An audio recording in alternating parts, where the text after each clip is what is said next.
Hey everybody, what's going on? Listen. I got a very special guest. Somebody who I've definitely admired this brother from the beginning. Somebody who has definitely motivated me to just continue with music, ministry, and just music in general. You all know him. Y'all have heard his voice for years. You felt the impact of his ministry, of his anointing. Ladies and gentlemen, brothers and sisters, Mr. Marcus Cole. Hey everybody, how you doing? What's going on, my brother? My brother. Good to be here, man. I appreciate it. Listen, I'm gonna tell the people up front now. He's very busy. He's agreed to take out a few moments to just sit and just so we can have some dialect or whatever the case would be. But listen, we ain't gonna hold him up. You can see this brother anywhere in the world ministering in music, the word of God. Definitely some great things. Marcus, just tell us a little bit about your beginning in music.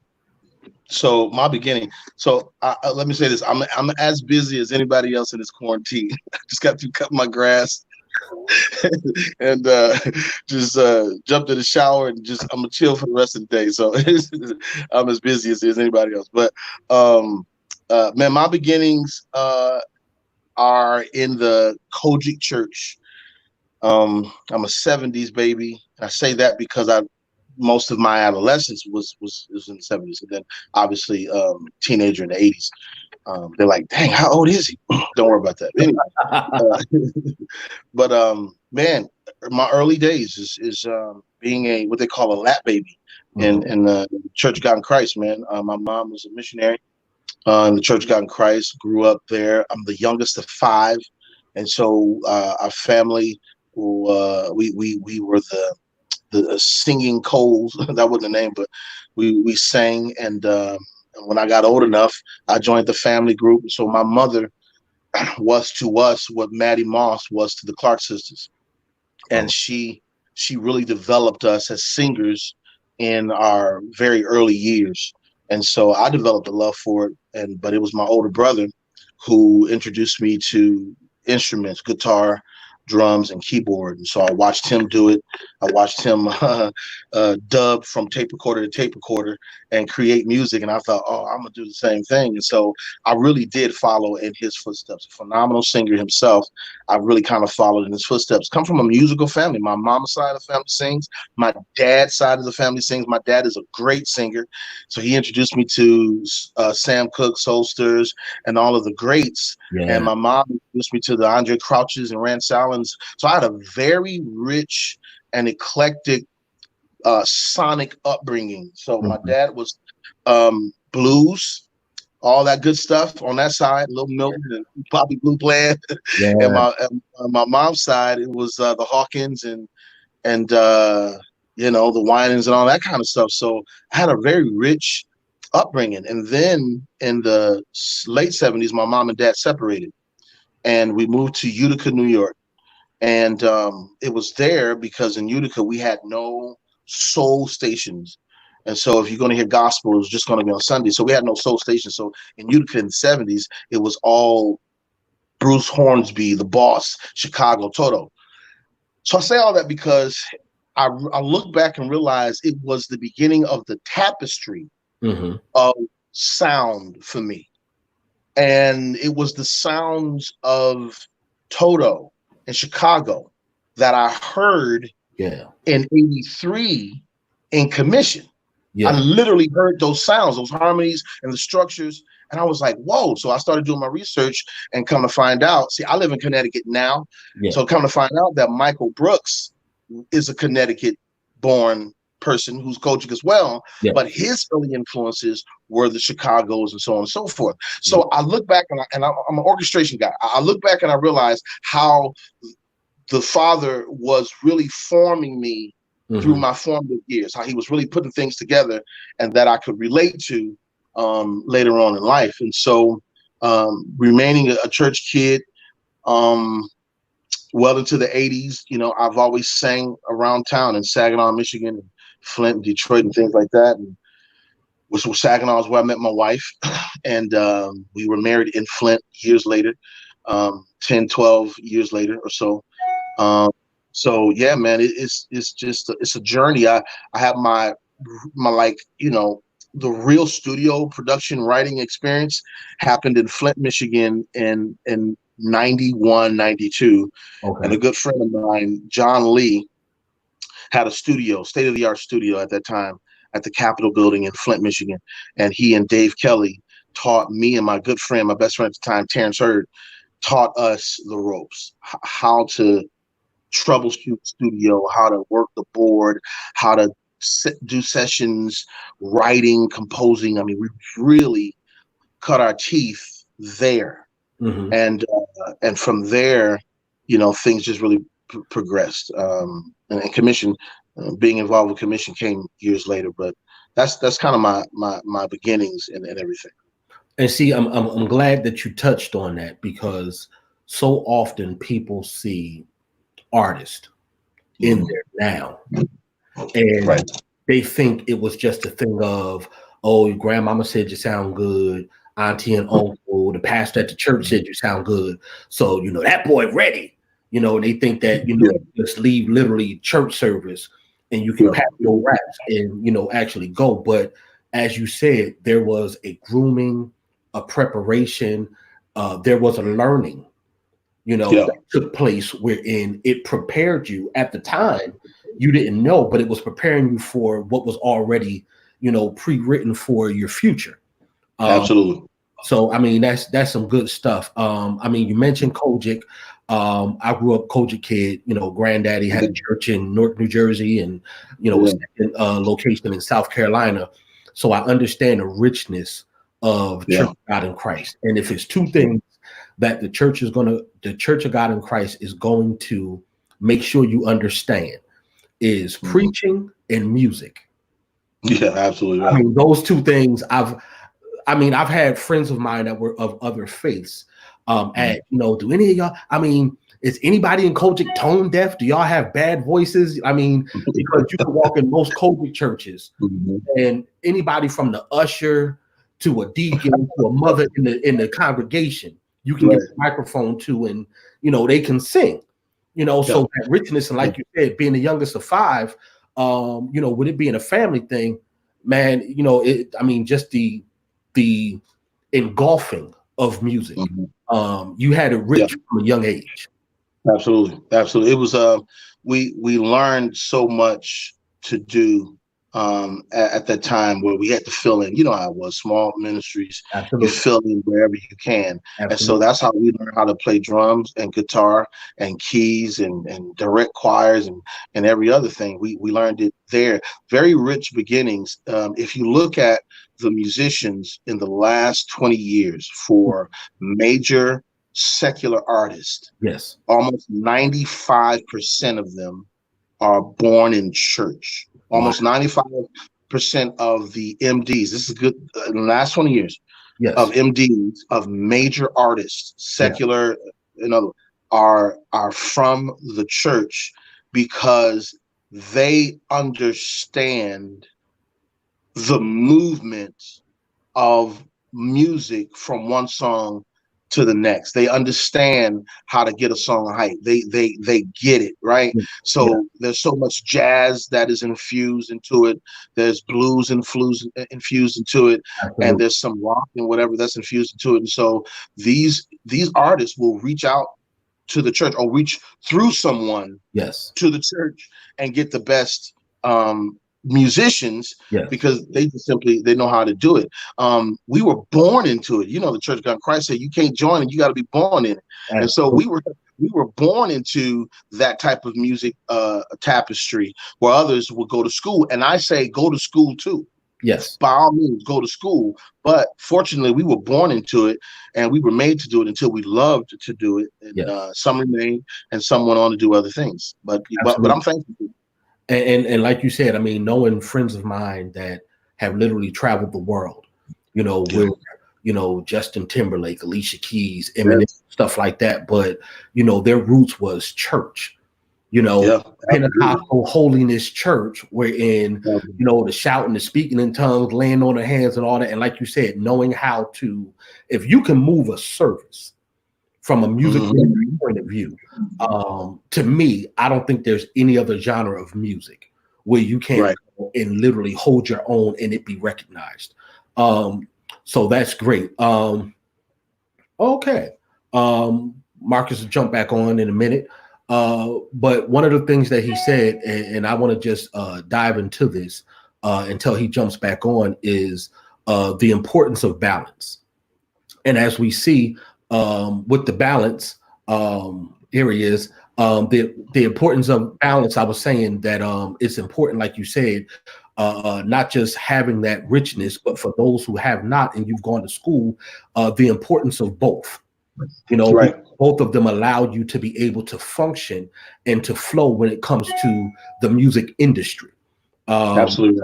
One of the things I want to touch on is you talked about your beginnings, and I know it's around 96 where you were able to embark upon a major platform with some of, to me, the most futuristic brothers that the music industry, I'm not going to say gospel, I'm going to say music industry has ever seen commissioned.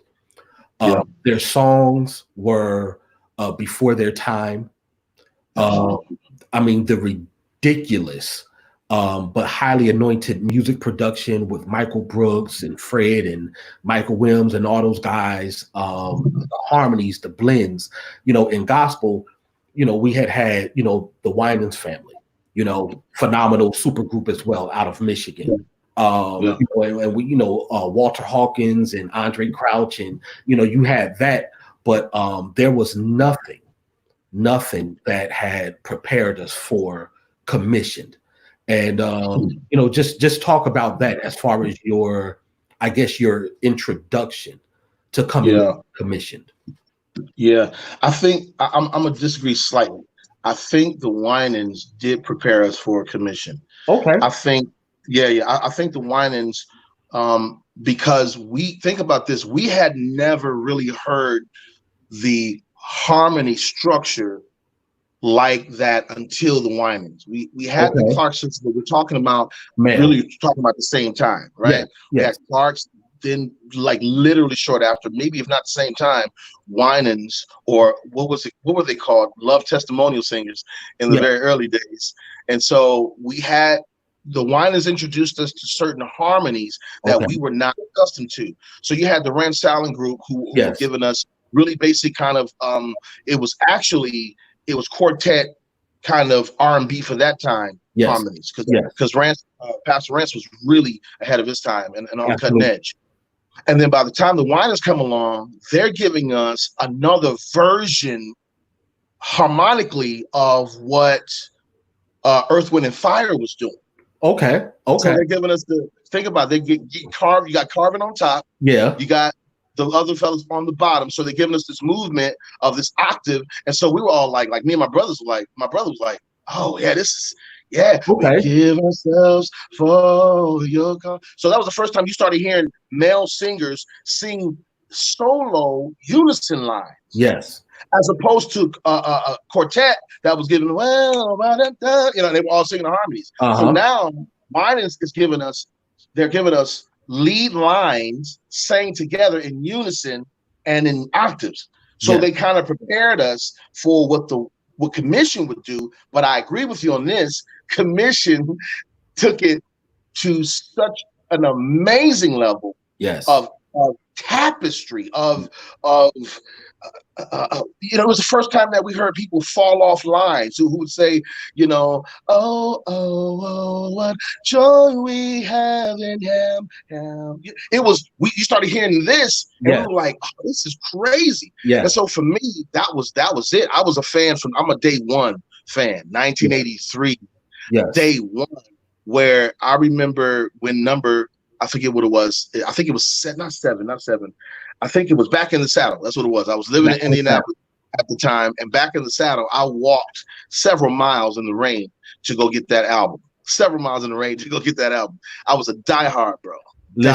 Listen, and like you said, with a lot of the contrast that they were doing, I remember, I think it was about 85, 86, they had came to New Jersey, where I'm Mm. originally from, and I mean, just what we heard again. The closest thing we heard to that was, like you said, the Winans, which gave us the contemporary feel.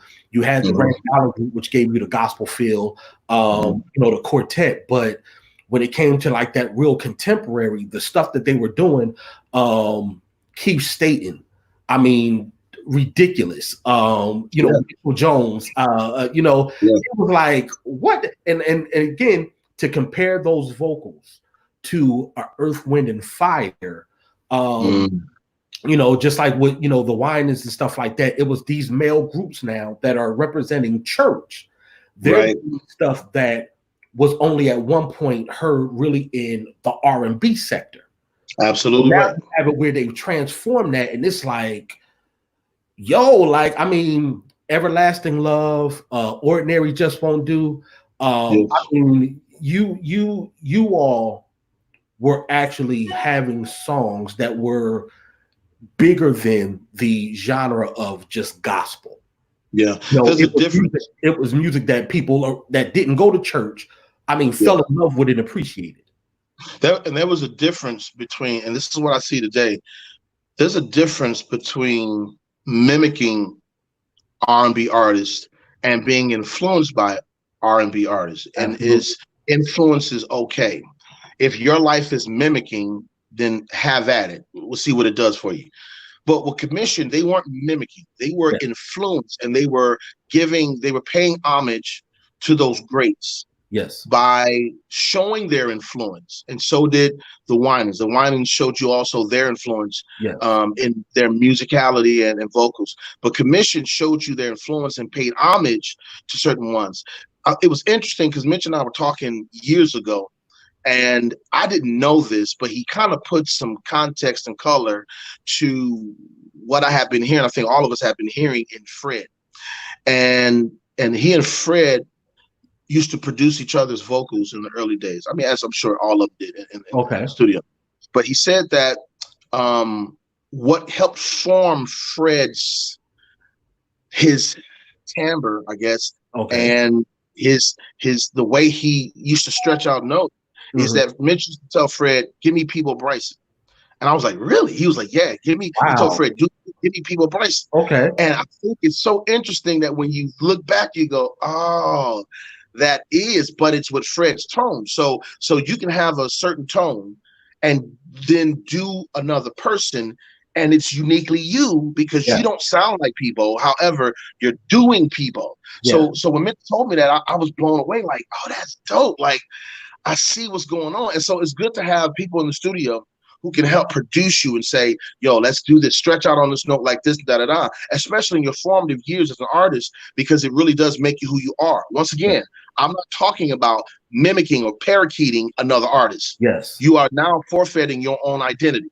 Absolutely. And if you think sounding like Kiara makes you a great female artist, then you are forfeiting your natural identity.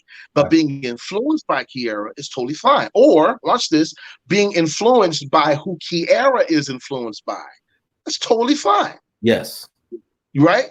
Yes. But the problem is we have this echo chamber right now that's happening in the industry. And, I don't want to be that dude like, "Oh, here we go. Listen to me. This is wisdom." I mean, I've done this long enough to be able to say this. If you're not careful, you'll create an echo chamber of several artists who are trying to sound like someone. And in one given program, everyone sounds the same. Everyone's doing the runs the same way. Everyone's doing inflections the same way, and then that's what happens when that one person comes on the program and sings and they decide to be original. Everyone goes, "Whoa, what is that?" That's what needs to happen. Yeah, it's like, it's okay to be influenced, but man, for the love of God, dig deep and give yourself a chance to emerge so that you too can be the Marvin Winans, the Mitchell Jones, and the Rance Allens. You see what I'm saying? Give yourself a chance to become that type of singer. And that's that wisdom right there that will last a lifetime, because one of the things I've noticed, being here in the Metro Detroit area of Michigan, is which is true. Detroit has a very rich gospel history. It's in the water, brother. I don't know what it is. What I've noticed is, like you said, there's a lot of people who have, from an instrumental point of view, want to not be influenced but mimic, like you said, because there's a difference. The Pastor Rudolph Stansfields, Twinkie Clarks, and all those great people who were iconic, but they're not staying true to themselves. And the same as vocally. I've literally heard people try to note for note imitate a Karen Clark Sheard or a Kim Burrell, and it's like, but why not just be true to who you are? To have them as an influence. Yes.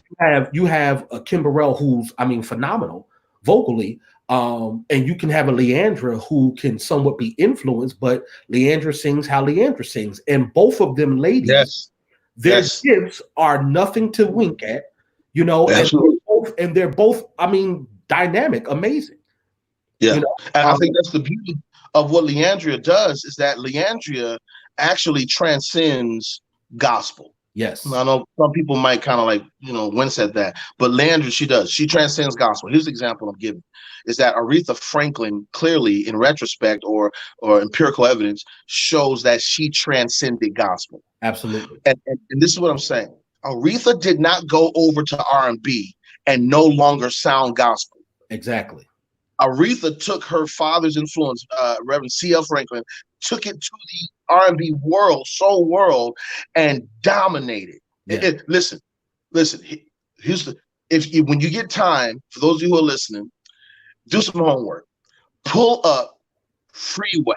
We're going riding on the freeway. Listen, she preached the entire song. Listen to Different World. Listen to the second season or third season of Different World, when she took over the theme song. She preaches, I know my parents love me, yeah. Stand behind me, come with me. She preached the entire song. Absolutely. And so no one expected her, or at least they realized that she wasn't going to change. That's who she was. However, she transcended to the opera greats wanted her to sing along, and they didn't want her to change how she sang. Yeah. So Leandria, to me, transcends gospel. She is the next Aretha Franklin and Gladys Knight, for that matter. Yeah. But you can hear Kim's influence. Kim has influence. Kim has influence. Hey, listen, she's my friend, so I can say this. Kim is a virus. She's a good virus. Yes. Kim has influenced so many people, so much so that some of these people don't know that they're influenced by her. Some of these young female artists don't even know that they're influenced by her because of who they listen to, who was influenced by Kim. That's a trait of a really amazing, transcendent gift. So once again, it's okay to be influenced by. Just don't try to become them, because you will miss out on who you truly are. And with that whole influence, speaking of Pastor Kim Burrell, I've had the privilege of being at some places where she was ministering, and you call her a virus, that's your friend. I say she's like an alien, because you literally do not know what to expect. You're just going to be in awe. But when you have people like Brandy, who people deem as the vocal Bible, and you have Brandy saying, I listen to Kim Burrell, it's like, listen to Beyonce. Who, exactly. Yeah, Beyonce, they all listen. Our vocalists who's, the best at what they do, and they're all listening to this woman who literally. But look at what happened. But look at what happened though. Most of these pop artists who follow her were introduced to her through gospel musicians who were in their band or their MDs. Going back, that is a fact. Originally, yes, absolutely, that is a fact. They introduced these pop artists to yo, you need to check out, and they were like, whoa, who is this? And they began to study the likes of Kim and so on. I told Kim this the last time I saw her a few months ago. she's moved into it's such a comfortable place that I think every singer needs to work to get to, or at least accept. And I don't think you need to work hard to get. I think you need to accept it and let it happen to you. And that is, she's comfortable on stage with herself and the way that she sings. So in other words, she's not impressing anybody. She's not singing to impress. She's impressing everybody, but she's not intentionally, at least in my observation, singing to impress anyone. She's so comfortable. And here's what I see because of her comfortability is that she has better access vocally to creative melodies because of that comfort. When you're trying to impress, you are now locking in on a set of runs that you in your mind think, oh, this is really going to kill him. But I've seen her sing and minister from such a comfortable place that she has access to notes and melodies that flow freely because she's not locked in on, I'm about to kill him or watch this. Yeah. And that I told her she can run a clinic just on that alone. If some people will listen, it's not just young people, it's older people too who are locked into their ways. If they'll listen, she can run a clinic and help people become better. Listen, you can caricaturize Kim, right? You can try to do her vibrato until you learn what she does. Then you actually enhance yourself. And that's for everybody else. I was influenced by Pastor Rance. I was influenced by Sam, Donny Hathaway, Marvin Winans, Fred Hammond, Mitchell. But I didn't want to, in my early years, I was trying to sing just like them at some point. But then I realized that as my voice really began to develop what I had, I remember Pastor Rance was in my life at a very early age. And he told me something just on the cusp of my teen years. Okay. That stuck with me. And he told me, he said, Cole, don't ever change who you are. Always be original. Always be original. And because I sang at places where he preached and on a few occasions, and he was instrumental in my really early years. And I remember seeing him years later, and he kind of shared. He said, "I've been watching." He said, "You ain't changed, son. You ain't changed." And that went such a long way for me because I think influence and catalog and library is so important. Listen, if you do not expand your listening library, you stand the risk of becoming a one-trick pony. Wow. And being a one-trick pony, listen very carefully, will wear you out long before you should retire. It will wear you out long before you decide to hang up your headphones and say, I'm done with it. You need to expand your listening library to other genres of music, to other artists, to other influences. And what happens is you begin to broaden your range of creativity and delivery. And each song will take on different attributes. If I have a 12-song project, and I have not expanded my listening, my library of sound of songs, all 12 of those songs will simply be a loop of the same style. Wow. And it wears people out. It's like, oh, okay. Especially if you're a runner, and like you're really good, you're going to do that same run about 5 times on each song, multiply that by 12. Wow. So now by the time I got to the end of your album, because you have no other range, no other areas to go, no other influences. Yeah. It's sonic fatigue. Wow. I'm like, oh, okay, it's a good song. Oh, okay, wow. So it's so the same. And so now I'm not putting it on loop. I'm not putting it on rewind. Listen to it over again. I'm like, okay, what's the next app? What's the next artist? You see what I'm saying? Yeah. And so it behooves you. It is incumbent of you to open up your library and listen to other artists. If you like Israel, listen to Stephen Curtis Chapman. Listen to Michael W. Smith. If you like Commission, fine. Listen to Phillips, Craig, and Dean. I love Phillips, Craig, and Dean is the white Commission. Yes. No joke. They are the white commission. So I love Phillips, Craig and Dean. But I listen to Sting. I listen to Chicago, Toto, Peter Cetera. Are you kidding me? And so I hear Karl in Peter Cetera, or I hear Yeah. Peter Cetera in Karl. Yeah. And of course, I hear Mitchell in Wanye. Wanye and Sean Stockman will tell you themselves they owe so much to Mitchell Jones. Absolutely. As a matter of fact, years ago, Mitchell and I, Mitch was invited to sing at Brian McKnight's show in Detroit. Okay. This was back in the early, I want to say the early 2000s. And Brian McKnight reached out to Mitchell and was like, yo, I'm in town doing a show. I would love for you to come out and do Just So Sweet with me.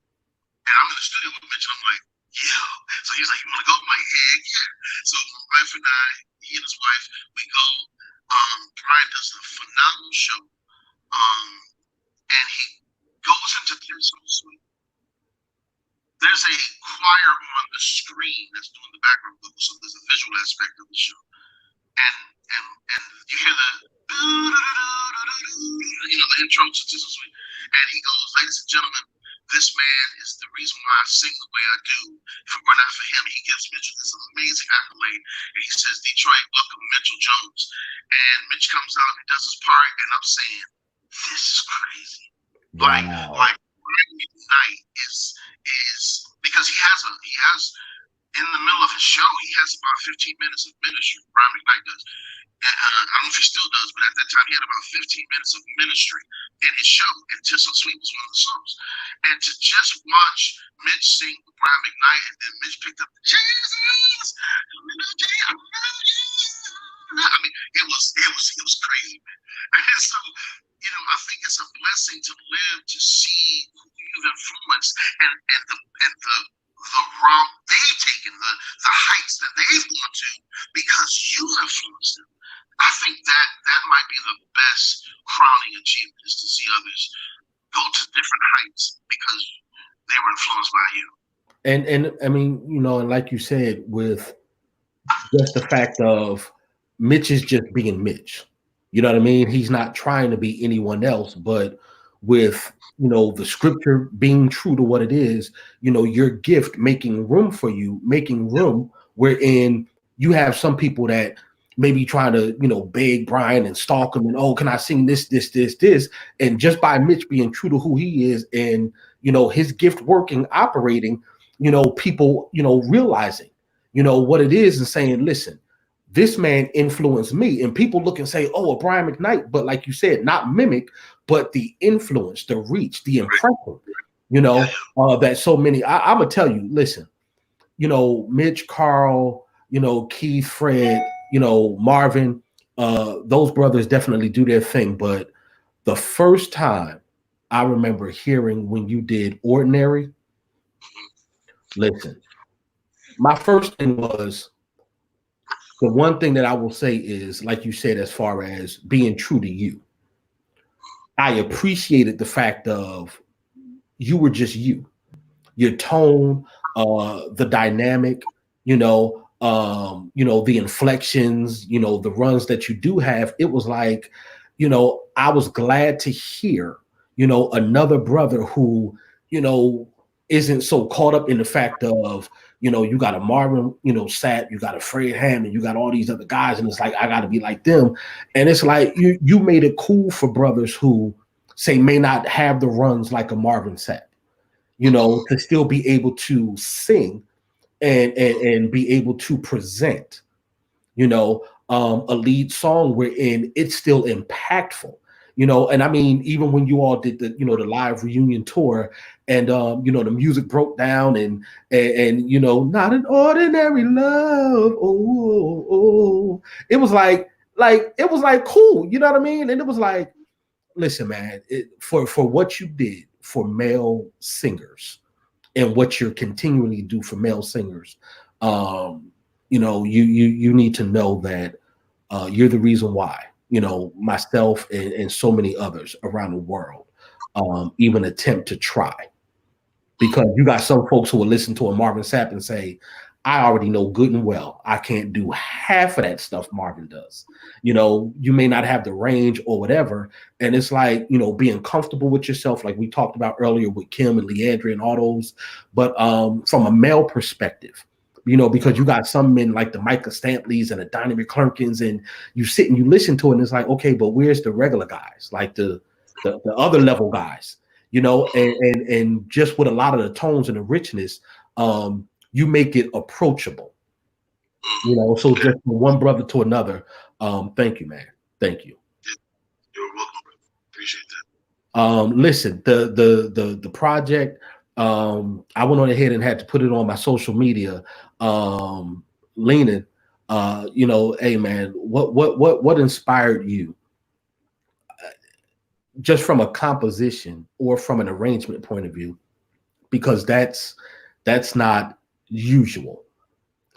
Just the way you arrange that, and I'm like, each time I listen to it, I'm like, what were you thinking when you were arranging that? Yeah. Well, this goes back to what I mean with the eclectic library that I think every person needs to have. Is that if people were to think that I was just blessed my soul, they're missing it. If they think that I'm just ordinary love, vamp, they're missing it as well. And it's not their fault. But it is the human condition that we box people in to a certain sound so that we can understand it and say, oh, this is what he is. And that's not. And one is not fair. But I listen to, once again, I think I listen to country more than I listen to CCM, Christian music. Okay. I love country. Country goes, my father introduced me to country music way back. And there's something about country with the harmonies, the clarity of writing lyrics that tell a story. Yes. That gospel just did not present. Gospel became very sometimes me-centric, or you really, I mean, think about in singing gospel, there were really so many places that you can go singing gospel. Jesus loves me, Jesus died for me, the blood, be encouraged. There were so many places there were just so many places you can go. But when you broaden your horizons and you listen to other music, you start realizing that there's a way to approach the love of Christ, the life of Christ through stories. And so when I got this song, that song is 2 years old. And it's not the first time I put that song out. This is the second time I put it out. I put it out 2 years ago, 2018. And when I wrote it, I was feeling this vibe that was very much like Mumford and Sons. I don't know if you've heard of it, but Mumford and Sons. And it was this very kind of Celtic approach to the song. So I started hearing it, I sung it into my phone, and then eventually I sat down and I started playing it. I had my son, who at the time was 19. I think at the time he was 19 or 20. And he's a guitarist and a drummer. And so I had him sit with me because I knew that the approach to the song was going to be guitar driven and not keys. There's certain things you can do as a musician, you know, that will serve better if it's guitar, piano, organ, or whatever the case is. So he sat with me, and he's a huge John Mayer fan, just as I am. I introduced John Mayer to him. Wow. And so he was able to hear those tones.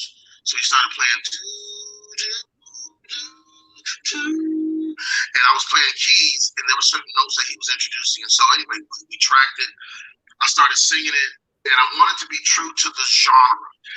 Years ago, through Mano Haynes, I was able to sing on Andre Crouch's, I think, one of his last albums. And I was fortunate enough to be in the studio with one of my heroes, legend at the time, living legend at the time. Yeah. And he said something to me that I always felt, but he confirmed it. And he said, Marcus, sometimes the song will tell you what it needs. Wow. Just blew me. I always knew it, but he said it to me, and I never heard it from anybody else. And he said that, and I was like, there it is. Sometimes the song will tell you what it needs. And so I wanted to be true to the genre of the song. Watch this.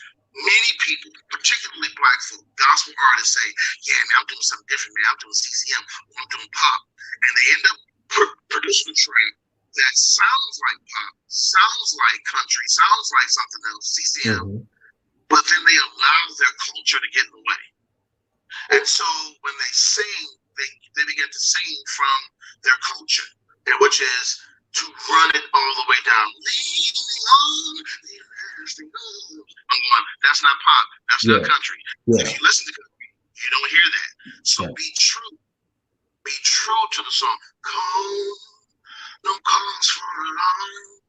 You told me shelter from the just let it rest. Let there be space. Let the song have space and let it rest. Be true to the genre. It won't cost you anything. Well, it may cost you discipline, but be true to the genre. And so that song wasn't a stretch for me. That song is not a stretch for me because that's the stuff I listen to. I listen to One for the Sons. I listen to Staten. I listen to Rascal Flatts and Hunter. Trust me, that's all I listen to all the time. So I try to set a bar. Watch this. I try to set a bar in who I listen to, so that when I produce a song, it doesn't fall far from those artists. Okay. If I set my bar low, then whatever I produce is going to hit that bar and fall beneath. So I try to listen to and always have in my ear gate music that is so above me, that is so like amazingly profound. Like, listen, every producer must have Tommy Sims' one album in their collection. Yes. If you don't have Tommy Sims' one solo album in your collection, then you don't know what you're missing. Every producer needs to have Tommy Sims' album in their collection. It's easy to find because it's on one and it's on all the digital outlets. This is talk about the Bible. This is the Bible of music production of all genres. Tommy Sims has written for what's the big country guy back in the day? I think of it. Thunder Rose. His name will come to me. He's written for all the people, Babyface, Eric Clapton, you name it. And I listen to Tommy Sims because I'm thinking, how did he do what he did? How does he get the songs? Listen, I'm not the top-notch producer like some of these other cats out here, but I don't compare myself to them either. I dig deep into my own soil and try to come up with what's there naturally. So, and so for your question, I just allowed the song to be. So I wanted to choose sounds that were true to Celtic influence and not, put organ in because the organ didn't match, and not put a soul guitar in there because soul guitar wouldn't match. And I wanted to make sure that the drums, rang out just like it would in a pop song or in a song of that genre. Yeah. So that's really it takes a lot of discipline to just calm yourself down, dig in, and try to be true to the genre. It's just one song, so don't feel the need to throw all your tricks into one song. And you know what? That right there is, just again, more wisdom, more nuggets. And like you said, it'll cost you discipline. And oftentimes, you'll have people who, if you really study, and like you said, let's just take, country, you don't hear Garth Brooks, none of those guys doing all the riffs and the runs and the vocal acrobats. They tell the story, they sing it and they allow the song to breathe. Absolutely. And you don't get twisted in, it's very clear, it's very plain, but it hits you. And that just goes to show, again, the discipline, not only that, but the creativity, knowing, what songs need what. Absolutely right. Hey, man, listen, I'm going to tell everybody, if y'all haven't gotten the project Chilling Up in Heaven that you did back in 99, also Write My Song. Don't worry about the project. Also, when you did the project Write My Song in 2006, listen, again, this is, one of the industry's veterans who, just the information, the wisdom that he's been dropping here. Listen, I'm looking forward to whatever you have coming out next. Whenever you come to Michigan, please let me know ahead of time. I'm gonna come and support, or, whenever you're doing anything. Yeah, appreciate it. To come back to the East Coast. You're Connecticut, and got a few folks that I know in the Connecticut area, a few folks in Massachusetts and stuff like that. But whenever you're doing anything, man, and I can definitely come and support, and again, just absorb, and just with the power of what you've been able to express. I don't think there's too many brothers that haven't set back and have been able to say, okay, you know what? Yeah, we don't have the ranges like this and we don't have the runs like that, but who can deliver a song like nobody else is MC. Marcus Cole delivers songs like nobody else. I'm not going to hold you much longer. Just real quick, for the up and coming young lady, young man, or older lady, older man who's wanting to take their gift and their music a little bit more seriously and try to break out of the comfort zone, what advice would you give them? Well, this industry will break you. No matter how talented you are, it will break you if you do not have the right perspective. Back in the day, they used to say, it's not what you know, it's who you know. That still rings true now. That doesn't make it right. But that was one of the industry kind of beliefs. If you don't have a passion for what you're doing, then you need to find where your passion lies, because it is unsustainable to just work off of your ability, but you don't have the passion behind it. So one person has a passion to be a teacher and educator. Fantastic. If another person says, you know what, you make good money being an educator or being whatever you are, I want to do it too, but you don't have the passion, then guess who's going to last longer? Guess who's going to have longevity? And guess who's going to be great at what they do? Passion will support you in what you do. Wow. And you get up and you start realizing that the industry is not a place that you want to be, and your passion says, then you don't have to do it in the industry. You can be outside of the industry. You can be independent and still do what you do. Absolutely. Everyone's looking for the huge platforms to sing on, but the perfecting of your gift happens on the smallest platforms in front of 10, 15, 20, 50 people. That's where you begin to perfect your gift and your craft by yourself. Hone your skill. So stop trying to get people to gas you up and tell you how good you are, and just dig deep and practice, study the greats, and do that. No matter what age you are, if you're really good at what you do and you have a passion for it, the Father will give you grace to do it. It's that simple. Where he has you do it, I don't know. But if you're good at what you do and you pursue it and you have a passion for it, the Father always gives you grace to do what you're doing and to do it well. That may take you in front of coliseums, or it may have you in front of 50 people. You have to respect each audience that you get in front of. Each audience. You know what I mean? You have to give your best. You have to sing in front of 50 the same way you would in front of 5,000. Wow. Play, sing, the whole thing. Do the same thing. Because let me tell you something. It's the last thing. It's easy to trick 5,000 people, because the psychology is, if 500 of them, if 10% of them go, woo, then another 10% is going to follow them like, oh, yeah, woo. So they must be pretty good. But it's the 50 that you can't fool. Wow. It's the 50 that you can't fool. So you have to do in front of the 50 what you would do in front of the 5,000. That's he who is faithful over little is, not will be, is faithful over much. Because the principle in that scripture is that the many or the much is simply a larger aggregation of the little. So once you become faithful over the little, you are already faithful over the much. Listen, that right there, I'm taking personally. I'm gonna keep that nugget and that wisdom for myself. Man, that really spoke volumes. you know, because again, most people would think the 5,000 is what you need to impress, and let me run through the 50.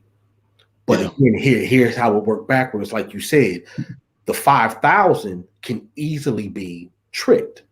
Absolutely. The 50 is what's going to make you actually earn, you know, or going to actually make you prove yourself. Okay, that boy really can sing, you know, or that young lady, or they can play, you know. Listen, bruh, I thank you again for taking out time today. You know, just from your schedule, your family.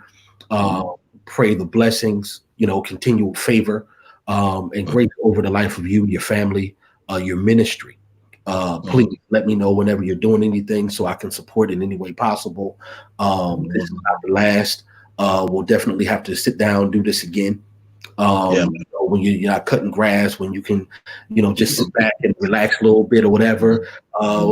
Get a chance to break some bread, have a cup of coffee or something like that, or, you know, possibly just get a chance to sit there and absorb, you know what I'm saying, for a ministry of Marcus Cole. So continue to walk in what you've been walking in.